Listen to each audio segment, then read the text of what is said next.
Hello मेरे प्यारे दोस्तों, आज हम आपको पढ़ाएंगे दोस्तों ट्रेन। ट्रेन जो होता है दोस्तों, देखिए एक बहुत ही अच्छा टॉपिक है जो आपका स्पीड टाइम डिस्टेंस जो अभी हमने जो था आपको पढ़ाया था उसी से रिलेटेड है दोस्तों, और बहुत ही अच्छा टॉपिक है।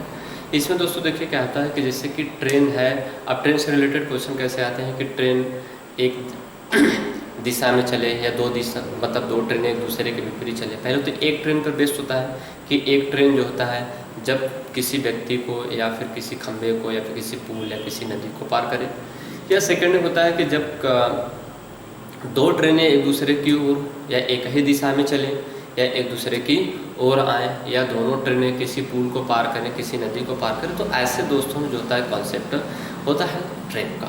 तो ट्रेन में दोस्तों जैसे देखिए क्या है कि अगर ट्रेन जब किसी पार्टिकुलर व्यक्ति को पार करें, देखिए जरा अगर हम आपको दिखाएं कि ये कोई एक व्यक्ति है, ठीक है दोस्तों। अब ट्रेन जरा समझिए कि ये कोई एक व्यक्ति है, ठीक है। अब ट्रेन जरा जो होता है यहाँ पे आई, ठीक है दोस्तों। अब ट्रेन यहाँ से आई, ये सपोज कर लीजिए ट्रेन है आपका, ठीक है दोस्तों। अब ये यहाँ से कहाँ पे चली गई, अब इस व्यक्ति को पार करके ट्रेन यहाँ पे चली गई। तो दोस्तों ये होता है कि व्यक्ति की चौड़ाई या फिर व्यक्ति की हमेशा जो होता है लंबाई को नगण्य मानकर काउंट किया जाता है। तो जब पहला कॉन्सेप्ट यह है कि जब ट्रेन किसी व्यक्ति या किसी खंभे या किसी पार्टिकुलर जो होता है कि पाइप को या फिर सिग्नल लाइट को क्रॉस करे, तो जान लीजिए कि ट्रेन किसकी डिस्टेंस तय कर रही है, केवल अपनी। देखिए यहाँ से यहाँ तक, और ट्रेन कहाँ पहुँच गई, यहाँ पहुँच गई। तो देखिए दोस्तों डिस्टेंस उन्होंने कितना कवर किया, केवल अपनी ही दूरी तय की है। तो दोस्तों पहला कॉन्सेप्ट बनता है कि जब ट्रेन किसी खंभे को पार करती है या किसी स्ट्रीट लाइट को पार या किसी लाइट को पार करती है या फिर किसी व्यक्ति को पार करती है, तो अगर व्यक्ति स्थिर है तो वह जो होता है कि केवल अपनी दूरी ही तय करती है, ठीक है दोस्तों। तो दोस्तों देखिए आप जैसे इसमें आपको एक चीज़ बहुत अच्छे से जानना है कि हमेशा इसमें ज़्यादातर केसेस होते हैं कि चाल को आपको किमी प्रति घंटा से मीटर प्रति सेकंड में बदलना होता है। तो दोस्तों जब हमने स्पीड टाइम डिस्टेंस पार्ट 1 करा रहा था तो उसमें आपको बताया था कि किमी प्रति घंटा हो तो उसको मीटर प्रति सेकंड में बदलने के लिए क्या करते हैं। तो दोस्तों एक क्वेश्चन है कि 36 किमी प्रति घंटा की चाल से चले तो मीटर प्रति सेकंड में चाल क्या होगी। तो देखिए दोस्तों 36 गुणे 5/18, तो 18 दुना के 36, यानी अगर 10 मीटर प्रति सेकंड उसकी क्या हो जाएगी, चाल आ जाएगी। कितना आ जाएगी दोस्तों, 10 मीटर प्रति सेकंड जो होता है ये आपकी आ जाएगी चाल, ठीक है दोस्तों। तो इस तरह से अगर दोस्तों हम बात करें कि फर्स्ट जो होता है जब ट्रेन किसी खंभे या किसी व्यक्ति को पार करे तो उस समय आपका क्या कॉन्सेप्ट लगेगा। तो दोस्तों एक लाइन का देखिए क्वेश्चन है, जैसे मान लीजिए कि आपका पहला क्वेश्चन है 72 किमी प्रति घंटे की चाल से, 72 किमी प्रति घंटे की चाल से एक ट्रेन गतिमान है। कितने चाल से, 72 किमी प्रति घंटे की चाल से एक ट्रेन गतिमान है। वह एक व्यक्ति को पार करने में कितना समय लेगा यदि उसकी लंबाई 400 मीटर हो तो, है 400 मीटर लंबी ट्रेन एक व्यक्ति को कितने समय में पार कर जाएगी,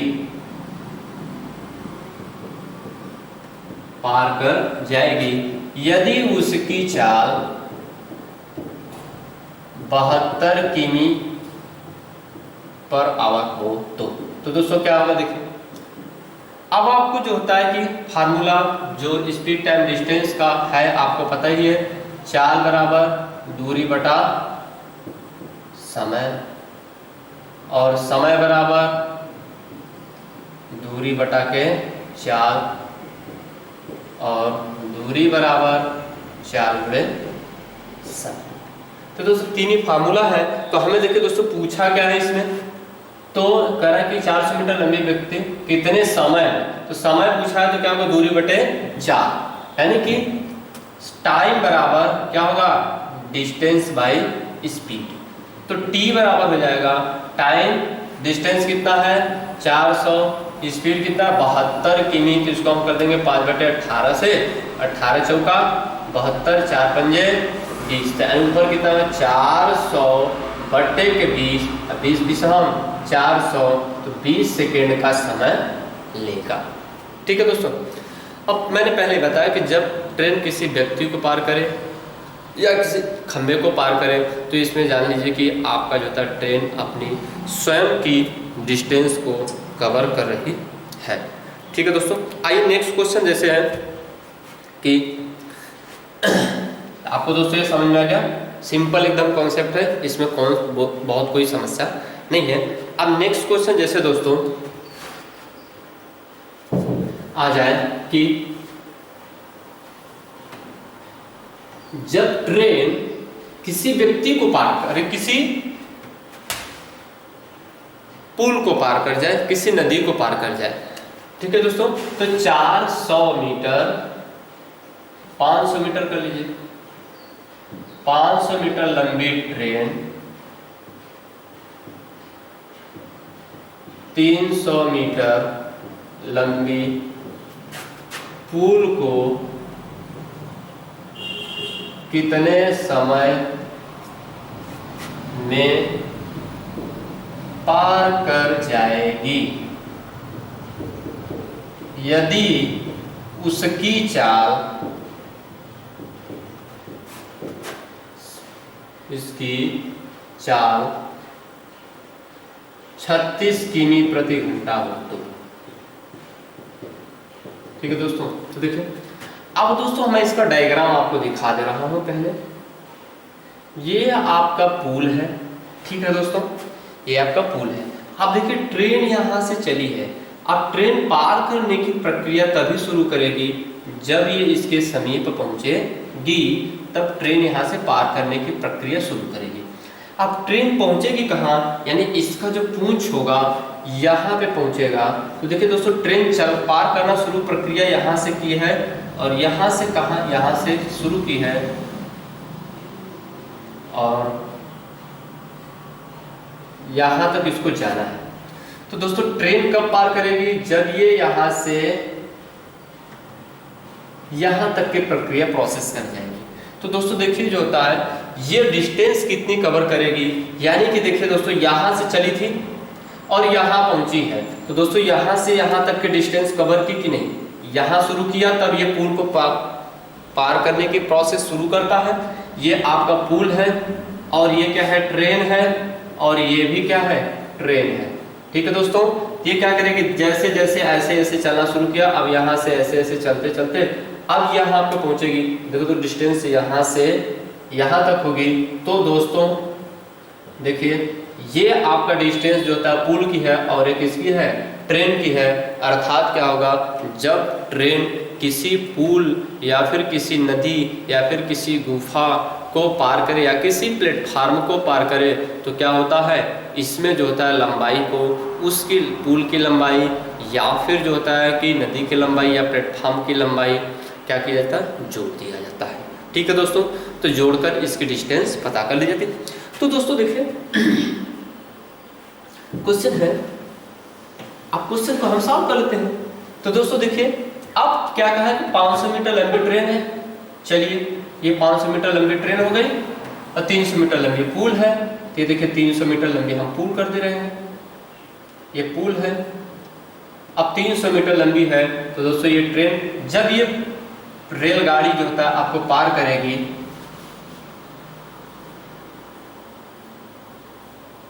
ये आपका मैंने पुल बना दिया। अब ये ट्रेन है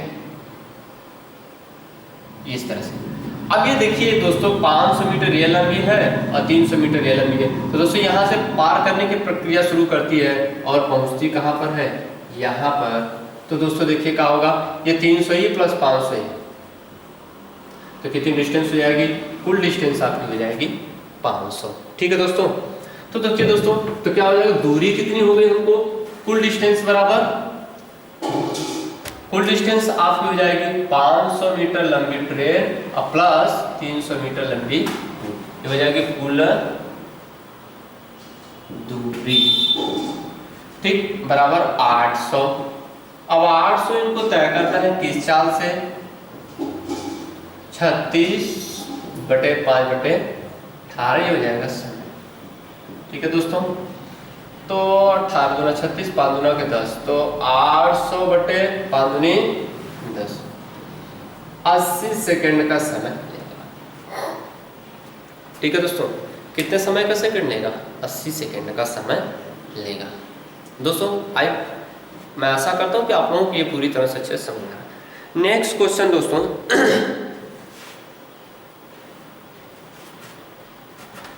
नेक्स्ट क्वेश्चन जैसे दोस्तों अब आपका आ गया कि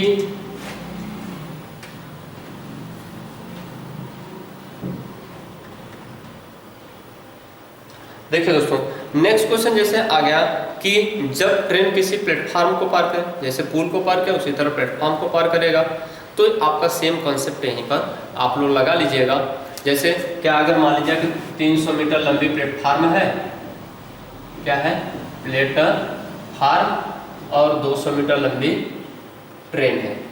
ठीक है दोस्तों, और ट्रेन की स्पीड मान लीजिए दे दिया आपका 90 किमी प्रति घंटा। तो समय ज्ञात करना है।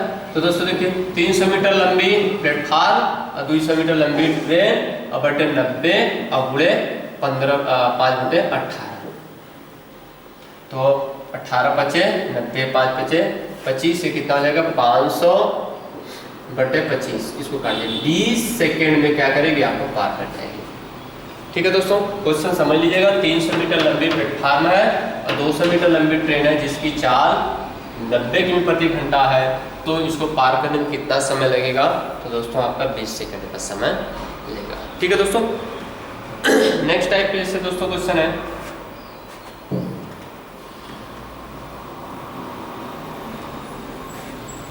अब जैसे दोस्तों कि एक क्वेश्चन है कि एक रेलगाड़ी प्लेटफॉर्म पर खड़े व्यक्ति को 8 सेकंड में पार कर जाती है, ठीक है, तथा 264 मीटर लंबे इस प्लेटफॉर्म को 20 सेकंड में पार कर जाती है। तो रेलगाड़ी की लंबाई ज्ञात करना है। एक रेलगाड़ी प्लेटफॉर्म पर खड़े व्यक्ति को, देखिए दोस्तों, एक रेलगाड़ी, पीटी का मतलब प्लेटफॉर्म पर खड़े व्यक्ति को 8 सेकंड में पार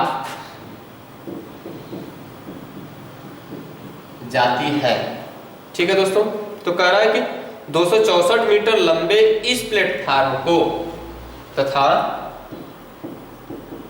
264 मीटर लंबे इस पीटी प्लेटफॉर्म को 20 सेकंड में पार कर जाती है।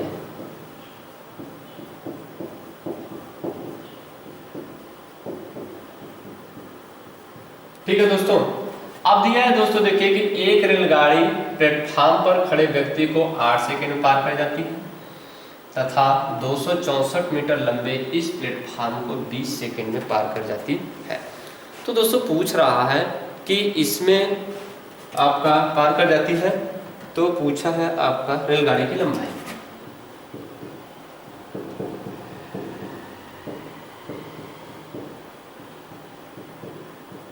ठीक है दोस्तों, तो आइए दोस्तों, कर रहा है कि प्लेटफॉर्म खड़े व्यक्ति को 8 सेकंड में, अब देखिए क्या कर रहा है, किसी व्यक्ति को पार कर रहा है, कितने समय में, 8 सेकंड में पार कर रहा है। तो इसका मतलब क्या हो गया, जब यह 8 सेकंड में पार करेगा तो इसका मतलब कि वो ट्रेन की लंबाई को पार करेगा। किसकी लंबाई को पार करेगा, ट्रेन की लंबाई को पार करेगा। और 20 सेकंड में क्या कर रहा है यह, 20 सेकंड, देखिए 8 सेकंड में ये पार कर रहा है किसको, अपनी लंबाई को। ठीक है, और 20 सेकंड में 264 मीटर लंबे, 264 मीटर लंबे प्लेटफॉर्म को पार कर। अब जरा दोस्तों देखिए, हमने आपको देखिए डायग्राम से एकदम आसानी से आपको समझा दे रहे हैं दोस्तों। ये आपका प्लेटफॉर्म है, 264 मीटर है। अब दोस्तों मैंने बताया कि जब कोई भी ट्रेन किसी प्लेटफॉर्म को पार करती है तो उसमें उसकी दूरी होती है और प्लस जो होता है प्लेटफॉर्म की दूरी होती है। ठीक है दोस्तों, तो अब इस दूरी को अगर 20 सेकंड में तय किया है तो इसका मतलब 8 सेकंड में अपनी लंबाई पार किया होगा और 12 सेकंड में किसकी लंबाई पार किया होगा, पुल के। देखिए दोस्तों, क्योंकि इसमें अपनी लंबाई और प्लस किसकी, पुल की लंबाई होगी, तो अपनी लंबाई चूंकि जब ये किसी व्यक्ति को पार करता है तो मैंने पहले बताया कि अपनी लंबाई केवल तय करेगी। तो इसका मतलब ये हो गया कि यहाँ से यह अपनी लंबाई तय कर रहा है 8 सेकंड में, तो 12 सेकंड में किसको पार किया होगा, पुल को। तो 12 सेकंड में तय करता है 264 मीटर, तो 1 सेकंड में तय करेगा कितना, 264/12। तो 8 सेकंड में अपनी तय कर रहा है तो 8 से गुणा कर दीजिए, आंसर बस हो गया। तो इसको काट दीजिए, 12 दूनी 24, 2 बचेगा, 12 दूनी 24, 22 गुणे 8, 8 दूनी 16, 8 दूनी 16, 17, 176 मीटर आपका क्या हो जाएगा, ये आपकी ट्रेन की लंबाई हो जाएगी। ठीक है दोस्तों, देख लो क्वेश्चन में आपका कुछ दम नहीं है, एकदम इजी है। फिर से कहिए दोस्तों, समझा देते हैं। देखिए, जब रेलगाड़ी किसी प्लेटफॉर्म खड़े, जब मैंने बताया देखिए व्यक्ति को ये पार करेगा, तो व्यक्ति है तो क्या करेगा, ट्रेन यहाँ से चली तो यहाँ पहुँच गई, तो इसमें क्या होता है, व्यक्ति की लंबाई नगण्य होती है। तो इसलिए जो होता है क्या करेगी, ट्रेन अपनी लंबाई केवल पार करेगी। तो 8 सेकंड में उन्होंने अपनी लंबाई पार किया और 20 सेकंड में 264 मीटर लंबे प्लेटफॉर्म को, और जब प्लेटफॉर्म को मैंने बताया पार करता है तो इसमें क्या होता है, व्यक्ति की लंबाई प्लस प्लेटफॉर्म की लंबाई दोनों इंक्लूड होती है। तो क्या होगा दोस्तों, तो इसमें 8 सेकंड प्लस 12 सेकंड, 8 सेकंड में उन्होंने अपनी लंबाई पार किया होगा, 12 सेकंड में किसको, पुल को। तो पुल की लंबाई कितना दिया, 264, तो इसको काट दीजिए, आ जाएगा कितना आपका, 12 सेकंड में तय करता है 264, तो 1 सेकंड में तय करेगा 264/12। ठीक है दोस्तों, इसको आप काट दीजिए, 12 दूनी 24, 2 बचेगा, 12 दूनी 24, अब 22 8 176। अब देखिए दोस्तों, 1 सेकंड में उसने 22 तय किया, तो 8 सेकंड में अपनी दूरी तय कर रहा है, तो 8 से हमने क्या कर दिया, यहाँ पे गुणा कर दिया, तो 22 8 176।